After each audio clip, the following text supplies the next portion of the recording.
तो हाल ही में राहुल गांधी जी जो भारत जोड़ो यात्रा की वजह से एक बार फिर बहुत ही चर्चा में चल रहे हैं, उन पे एक बहुत बड़ी मुसीबत आन पड़ी है कि सेंट्रल गवर्नमेंट की तरफ से, हेल्थ मिनिस्ट्री की तरफ से उनकी भारत जोड़ो यात्रा को ट्रैवल एडवाइजरी जारी कर दी गई है। उनको साफ एडवाइजरी जारी की गई है कि either you should halt your yatra और you should follow the travel advisories.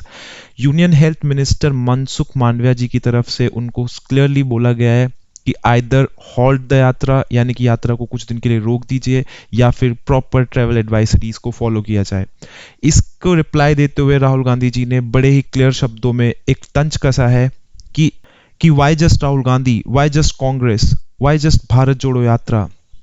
उनका सिंपल सा कहना है कि सिर्फ राहुल गांधी को ही ये ट्रैवल एडवाइजरीज क्यों जारी की जा रही है, सिर्फ कांग्रेस पार्टी को ही ये हॉल्ट क्यों किया जा रहा है। सिमिलरली बीजेपी भी बड़े लेवल पे राजस्थान और कर्नाटका में जन आक्रोश यात्रा और जनादेश यात्रा निकाल रहे हैं। वो भी मास स्केल पे गैदरिंग हो रही है, वहां पे भी मास स्केल पे कोविड रेस्ट्रिक्शंस को फॉलो नहीं किया जा रहा है।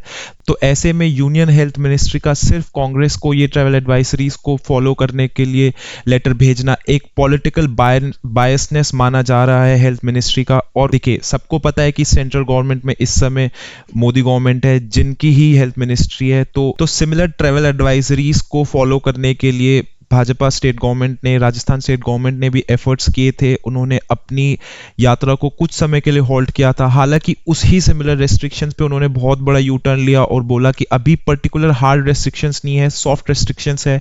और उन्होंने कहा है कि वो हार्ड रेस्ट्रिक्शंस का वेट करेंगे और तब तक वो अपनी यात्रा कंटिन्यू करेंगे, जिसको कोट करते हुए सभी कांग्रेस वर्किंग कमेटी के मेंबर्स ने भाजपा को कटघरे में लिया है, तो टारगेट किया है। अब जान लेते हैं कि इतनी सडन अर्जेंसी क्या आ पड़ी है कि एक जो सर्टेन भारत जोड़ो यात्रा चल रही थी, वो बहुत ही बड़ी सक्सेस माना जा रहा था राहुल गांधी की, उस पे सेंट्रल गवर्नमेंट का इतना बड़ा स्टेप ले लेना, डेमोक्रेसी के अगेंस्ट जाके इतना बड़ा स्टेप ले लेना कि उनको बोला गया है कि आइदर फॉलो द एडवाइजरी और हॉल्ट द यात्रा। तो देखिए, इस यात्रा में लाखों लोग जुट रहे हैं, काफी तादाद में भीड़ आ रही है, और जो भीड़ आ रही है उनमें कुछ कोविड पॉजिटिव केसेस भी मिल रहे हैं धीरे धीरे। ऐसा ही सिमिलर सिचुएशन 2020 में मार्च में जब कोविड आ रहा था, कुछ ऐसी ही सिमिलर सिचुएशन देश में थी। यहां तक कि हिमाचल प्रदेश के चीफ मिनिस्टर सुखविंदर सिंह सुक्खू, जो इस यात्रा में पार्टिसिपेट किया था जिन्होंने कुछ दिन पहले, वो भी कोविड पॉजिटिव पाए गए हैं सेम BA.7 वेरिएंट से, जिसने चाइना में बहुत ही बुरा कोहराम मचाया हुआ है। यहाँ तक कि 10 लाख केसेस आ रहे हैं चाइना में हर दिन, और एक्सपेक्ट किया जा रहा है कि 5 से 6 हज़ार डेथ भी चाइना में हो रही है, जिसको चाइना रिवील नहीं कर रहा है। इसी की वजह से मास स्केल पे रिवोल्ट हो रहा है चाइना में, इस्तीफे की मांग हो रही है शी जिनपिंग से। और इसी को देखते हुए जो ये BA.7 वेरिएंट है, इंडिया में भी पॉपअप होने लगा है धीरे धीरे, क्योंकि जीनोम सीक्वेंसिंग हो रही है, हाई लेवल टेस्टिंग हो रही है। गुजरात में, उड़ीसा में, राजस्थान में कुछ नए केसेस आ रहे हैं इस BA.7 वेरिएंट के। कहा जा रहा है कि ये BA.7 वेरिएंट काफी आउटब्रेक करेगा। कहा जा रहा है कि ये BA.7 वेरिएंट पिछले सभी वेरिएंट से ज्यादा आउटबर्स्ट और सबसे ज्यादा एक्सप्लोसिव माना जा सकता है। इससे काफी सारे केसेस आ सकते हैं, क्योंकि अभी फेस्टिवल सीजन भी आ रहा है, क्रिसमस आ रहा है, न्यू ईयर आ रहा है। इसकी वजह से काफी मास गैदरिंग होने वाली है, मास पार्टीज होने वाली है, जिसकी वजह से सिमिलर सिचुएशन हो सकती है 2020 की तरह, और देश काफी बैकफुट पे जा सकता है।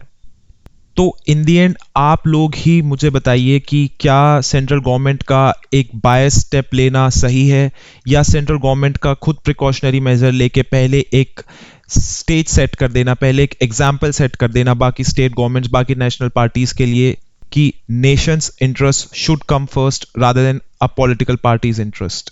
Thank you.